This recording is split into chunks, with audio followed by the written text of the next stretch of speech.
My name's Peter Sidwell. I am here to cook with the Fine Food Digest. I am working with the Guild as well to create some beautiful British charcuterie recipes. This industry is alive and well and growing. It's thriving. We have over 100 different producers scattered all over the country, creating amazing charcuterie with their local produce. Now, for me as a chef, this is just the best job. Okay, so I'm going to create a wonderful recipe, very Spanish inspired, but completely centered around British produce. Okay, British charcuterie, it's delicious. A little bit goes a long way, which is great for cooking. So, I've got my pan heating up now. I have got some wonderful venison chorizo. So it's got loads of flavor into it. It's got, you know, your paprikas and your garlic and a little bit of chili, but made with venison, you know, free range meat, wonderful flavor, you know, just a great product. Now I'm dicing it up into kind of centimeter slices, okay? And this is just a really lovely kind of rich, wintry dish that's just delicious, okay? So, take the chorizo and pop it into a pan, okay? A medium heat pan. Don't put it on too hot. If you have a smoking hot pan, it'll just burn on the outside and it won't get the time it needs to just render and bring the flavors and the fats and the juices out. So pop it into a dry pan, medium heat, and it will start to sizzle straight away, which is what you want, but you don't want it too hot, okay? So we're going to add a couple of ingredients, a little drizzle of olive oil in there, just to help things along the way. And then I've got a clove of garlic, so we'll just give it a tap, and then just run the knife through, okay, and straight into the pan. Okay, starting to smell delicious already. Right, I've got a red chili. Now this is personal choice if you want it warming up a little bit, but you know, if you're going to your farm shop, go into your deli, have a try, have a taste of what you're about to buy, and that is the beauty of getting into these kind of shops, is that the people who are selling know these products, have probably tried them themselves already, and will know how hot they are, you know, things like that. So I'm going to pop half a red chili into this. I think that's plenty.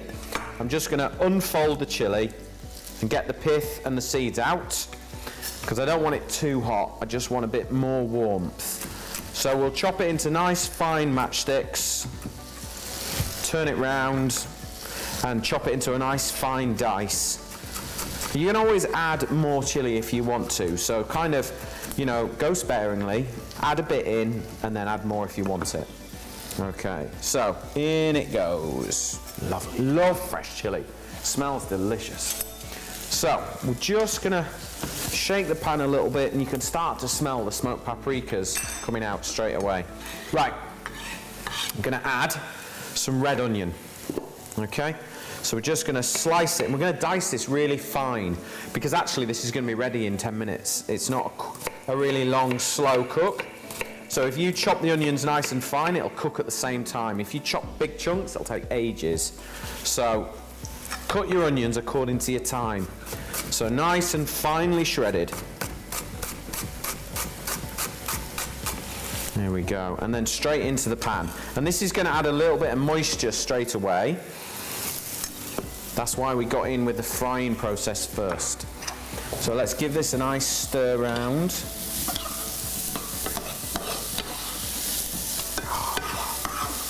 Smells good. Right, onions cooking away. Now I've got some wonderful black pudding. Now the jury's out whether this is charcuterie or not. I'm not sure, but black pudding's delicious. And it is used all over the world. It adds incredible depth, and I wanted to add it in here. Very, very popular in Spain as well, the black pudding, and it is a very Spanish-inspired dish, but it's all British produce, which is just lovely. So I've cut the black pudding into sort of chunks like that, because what I want it to do is I want it to kind of melt and add richness to the dish. This is a rich, gutsy dish, okay? So just sprinkle in the black pudding, break it up into the pieces that you've chopped it into, okay? And then just move it about a little bit. Make sure it's in contact with the pan, okay? Because we want to get those little crispy bits and things like that, yeah? Okay. Delish. So while that's all starting to fry off and cook, we're going to look at our tomatoes. Now we've got lots of different ones, which is nice. So they're going to do different things and add different, we're going to cut them into different sizes and shapes. So I'm just going to chop the big tomatoes into chunks and they can go in. This dish also works really well as sort of tapas. You can kind of serve it with chunks of bread because you've got to dip in and mop it all up. And I'm from Yorkshire, we always have bread with everything. So we'll just chop those tomatoes up into chunks. If you haven't got fresh tomatoes or it's winter, use a good tin of chopped tomatoes and drain the juice out, pop that straight in. But we've got a few fresh tomatoes still. We're just coming towards the end of the season now. So I'm just going to cut the smaller ones in half. And that's it, okay? In we go. Beautiful. Right, I've got some coriander as well. Works really well with chorizo. I'm actually going to use the stalk to cook with, and then we're going to finish with the leaf. So I've got the stalk here. Chop it up really nice and fine. There's way more flavour in the stalk than there is the leaf, and it's more robust, and it's perfect for cooking with. So add the stalk. There we go. Right, almost done cooking. I've got some red wine here. This is a rioja because it's kind of Spanish. I'm making a Spanish-inspired dish. So we're going to go in with the rioja. So we've got a good glass full there. That's it. And then we turn it up full power. Now the idea is now to simmer it out for 10 minutes. Reduce it down and intensify all the flavours. Okay, if you like loads and loads of sauce, don't reduce it right down. But if you want it more intense and rich and delicious, and you know, some of the black pudding to kind of melt out and the chorizo released all its juices, then boil it down by at least half. And then when you have got it like that, we're going to finish it with coriander and a good spoonful of sour cream and some nice crusty bread. It's going to be delicious. So you can see it is just reduced down beautifully, look, and if I just take a spoonful of that, you can kind of see there that we've got this wonderful rich tomatoes. They're kind of broken down. The chorizo has released all its flavour into the sauce. The black pudding has kind of given it a little bit of richness, so we are ready to eat. Okay, one more thing. A little bit of dark chocolate, okay? Like literally 10 grams, and it just brings everything together and gives it depth. And the kind of the Aztecs have been in Mexico and that sort of South America area have been using chocolate and savoury for hundreds of years, and believe me, it works really, really well, and it just adds a bitterness and it brings it all together.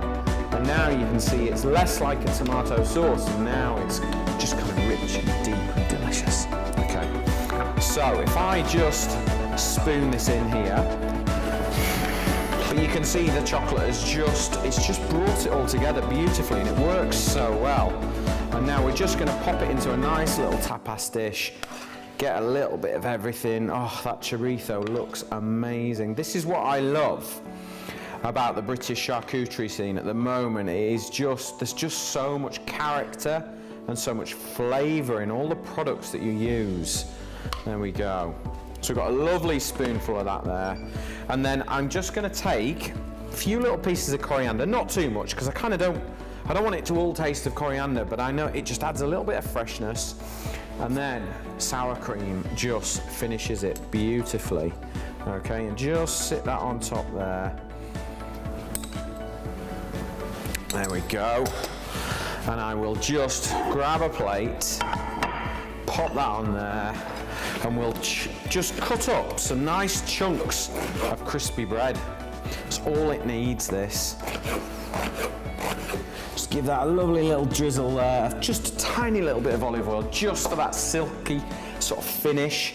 And there you go, a beautiful dish cooked with British charcuterie, exactly what you should be doing with this great quality product.